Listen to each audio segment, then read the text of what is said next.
Bonjour tout le monde, c'est Amadou et ce n'est pas ALP qui fait cette vidéo puisque avant de commencer cette vidéo, je le remercie de m'avoir donné cette opportunité de faire cette vidéo puisque je suis un grand fan d'Alpine également. C'est un énorme plaisir de faire cette vidéo puisque j'aimerais notamment détailler cette livrée dévoilée à Paris qui est l'Alpine A522 qui sera pilotée par l'Espagnol Fernando Alonso et Esteban Ocon également. Avant de parler de la livrée, je vais parler de l'encadrement technique qui a été chamboulé par de gros changements entamés par Laurent Rossi, président d'Alpine et F1, et de Luca De Meo, président du groupe Renault, qui est notamment président depuis le 1er juillet 2020. Je rappelle que Luca De Meo a travaillé chez Volkswagen, Seat, groupe Fiat, et puis aujourd'hui chez Renault. C'est pas n'importe qui Luca De Meo, c'est pas non plus un guignol, c'est quelqu'un qui rigole pas. Et je rappelle que ce monsieur a viré Cyril Abitboul. C'est plutôt pas mal en soi.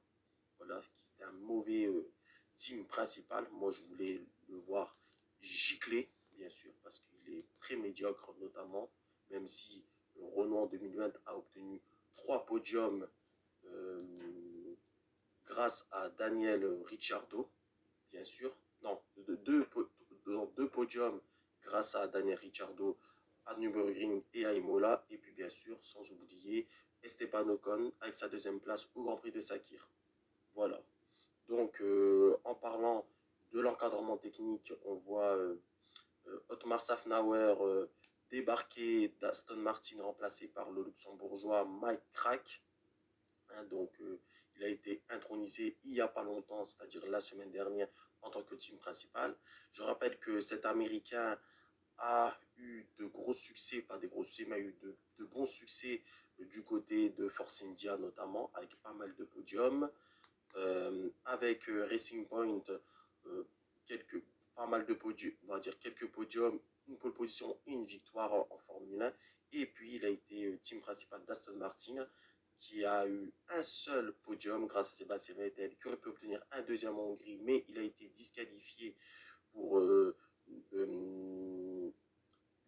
quantité de litres d'essence jugée non conforme, une règle de merde que je critique, n'en déplaise à certains. Ouais, mais c'est le règlement, c'est comme ça. Non, c'est de la merde. Pour moi, j'aurais pu être plutôt clément avec lui. Voilà. Ce qui n'est pas le cas. C'est dommage pour Sébastien Vettel. Bon, voilà. Et puis, bien sûr, parlons de Bruno Famin, qui a été directeur motoriste chez Peugeot Sport. Je pense que voilà, il a eu pas mal de succès aussi. C'était un très bon choix de la part de Laurent Rossi également. Et puis, Davide Brivio, qu'on n'a pas beaucoup vu en 2020 également. Bon, il n'a pas été très en vue en tant que team principal, puisque c'était le Polonais ex-team principal, Martin Bukowski, débarqué également, qui a été plus en vue. Voilà. Et je rappelle que Davide Brivio a été team principal de Suzuki en MotoGP, avec laquelle il a été, avec laquelle il a obtenu, pas lui, mais je veux dire, l'écurie a obtenu notamment son titre de champion des constructeurs, et aussi ça permet à Joan Mir d'être champion du monde avec une seule victoire. Si tu n'as jamais vu d'histoire de la MotoGP, je rappelle, c'est à peu près la même chose avec Nico Rosberg, avec le père de Nico Rosberg qui est, comment il s'appelle, Keke Rosberg, notamment en 1982, il y a 40 ans. Il a obtenu cette victoire, je crois. Je crois que ça doit être lui. Donc voilà. Mais je pense que c'est pas mal d'avoir fait ce changement. Et aussi, n'oublions pas qu'Alain Prost a été aussi débarqué. Bon voilà, Alain Prost n'a pas aimé la manière dont son départ a été annoncé. Il aurait aimé que ce soit fait conjointement. Ça n'a pas été le cas. Bon, je trouve ça un peu dommage aussi. Puis bon, voilà, il y a un gros changement au niveau de l'encadrement.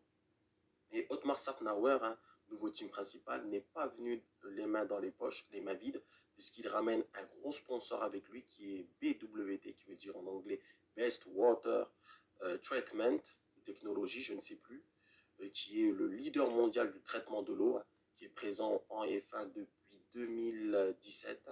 Il a été à 3 reprises sponsor titre de Force India 2017-2018, puis en 2020 avec Racing Point, puis en 2022 avec Alpine. Et je rappelle que cette entreprise autrichienne a été minoritairement sponsor chez Racing Point en 2019, puisque c'était Sport Pesa, entreprise de paris sportifs kényan.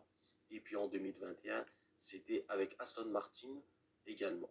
Voilà, on voyait du rose, mais pas beaucoup également. On en parlera sur la partie de la livrée, des livrées qui ont été dévoilées à Paris. Donc voilà, j'espère que cette monoplace A522 sera performante au niveau de la fiabilité, etc. J'espère que cette monoplace permettra à l'écurie d'être 5e au mieux. Je pense que c'est la place qu'elle visera, ou au mieux 4e. Moi, j'aimerais bien l'avoir 4e. Mais je pense qu'elle a les moyens, parce que je rappelle que Alpine a sacrifié sa saison 2021 malgré la victoire d'Esteban Ocon et un podium de Fernando Alonso à Bahreïn. Hein, malgré tout, d'avoir sacrifié sa saison 2021 pour se focaliser sur 2022. J'espère que ça aura apporté ses fruits. Donc voilà. Maintenant, parlons de la livrée également. Livrée très jolie. Moi, j'aime bien. Il y a du rose, mais il n'y en a pas autant. Sur les côtés, notamment sur l'aileron arrière et sur les flaps de l'aileron avant. C'est plutôt pas mal. C'est une très belle monoplace. Moi, j'ai réagi à chaud en disant ouais, c'est une livrée de merde, nanana. Mais bon, voilà, j'ai réagi à chaud. Hein. Voilà, on peut se tromper, mais finalement, avec le recul, c'est une très belle monoplace quand même. On va pas se mentir. Parlons aussi de l'aspect technique, hein, notamment. L'aileron, le museau est très joli. J'aime bien personnellement. Pas de gros changements sur les flaps de l'aileron avant. Par contre, sur les trous de refroidissement, c'est plutôt pas mal puisqu'ils sont très petits. C'est très joli avec sur les bords roses et tout. C'est pas mal. Et nous parlons aussi du trou de refroidissement au-dessus de la tête du pilote qui est très joli. Moi, franchement, c'est une très belle livrée hein, qui est bleu brillant, rose brillant. Moi, j'aime bien. C'est une très belle monoplace. J'ai cru qu'ils allaient faire une monoplace de merde, mais finalement, la livrée est très jolie. Après, sur les côtés, par contre, bon, il y a du noir, ça ne me dérange pas, mais le maf en rouge, ça gâche un tout petit peu. Voilà, un tout petit peu. J'aurais préféré qu'il n'y ait pas de carré rouge. Ça aurait été plus beau, je trouve. Mais sinon, voilà, c'est une très belle monoplace. Parlons de l'aspect technique, hein, notamment les trous d'aération. On va dire les trous ajourés sur les potons qui sont très jolis, très jolis. C'est vrai que c'est Alpine A522 s'est inspiré d'Aston Martin en partie, on va dire, et aussi de la F75 de la Scuderia Ferrari aussi, avec des courbes et tout. C'est plutôt joli, franchement j'aime bien. Voilà, il n'y a rien à dire sur l'aspect technique également, qui est très joli, bien sûr. Et puis, bien sûr, parlons de cette hideuse second livrée spéciale Bahreïn et Arabie Saoudite, qui est dégueulasse. Franchement, c'est la plus dégueulasse que j'ai jamais vue. Franchement, j'espère d'être au Grand Prix d'Imola pour voir la livrée qui sera utilisée tout le reste de la saison. Heureusement que c'est pour Bahreïn et Arabie Saoudite. Le fait que Alpine souhaite la bienvenue à BWT est une bonne chose, ok, mais une manière de le faire, parce qu'à l'arrière, vous voyez écrit Alpine, c'est un peu en bleu, il y a du noir, du rouge, c'est dégueulasse, franchement c'est très dégueulasse, franchement, Dieu merci qu'on ne verra pas cette hideuse livrée toute la saison, tant mieux. Et puis bien sûr, parlons de cette combinaison des pilotes hein, qui est affreuse, hein. Bon, elle n'est pas affreuse la combinaison, mais au niveau des manches, c'est dégueulasse, c'est tout rose et tout, c'est écœurant. Moi, j'aime pas du tout. C'est mon avis personnel. Parlons d'Esteban Ocon, hein, qui a fait quand même une bonne saison 2021, une victoire en Formule 1 et aurait pu obtenir son premier podium en F1 son deuxième podium de la saison, mais il a été coiffé au poteau par Valtteri Bottas au Grand Prix d'Arabie Saoudite 2021. Une bataille très intéressante entre les deux pilotes qui n'a pas été diffusée par Liberty Media, qui a voulu vendre du spectacle en nous montrant Verstappen et Hamilton, où c'était même pas intéressant finalement, puisque Hamilton a pris le large à la fin. Et puis Fernando Alonso a obtenu pour son retour son premier podium depuis le Grand Prix de Hongrie 2014 au Grand Prix du Qatar 2021, en résistant à Sergio Pérez pour obtenir sa troisième place amplement méritée.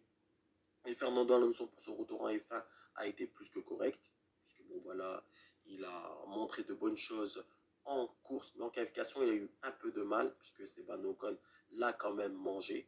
Et puis bien sûr, terminons avec l'Australien champion d'Eurocup Renault, champion de F3 2020 de Formule 3 et aussi champion 2021 de Formule 2, Oscar Piastri, qui sera pilote d'essai pour l'écurie française. C'est dommage qu'il n'a pas eu sa chance en F1, puisque le Chinois, qui sera d'ailleurs le premier de son pays à être en F1, il s'agit de Guan Yu Zhou, qui n'est pas non plus mauvais, mais qui n'est pas non plus le plus bon également. Bon, on sait que ce Chinois est venu avec des gros sponsors. On comprend exactement les raisons de son arrivée en F1 chez Alfa Romeo, qui dévoilera ce dimanche à Barcelone sa livrée C42. Et puis bien sûr, pour terminer tout ça, je noterai cette livrée de 16,5. C'est une très bonne note, assez correcte. Voilà, une très belle livrée que je trouve assez jolie également, même si je regrette que le mât Franck-Carré rouge me dérange un peu, mais sinon franchement, c'est une très belle monoplace. Donc voilà, merci à vous d'avoir regardé cette vidéo. Je vous souhaite notamment un bon mercredi et je vous dis au revoir.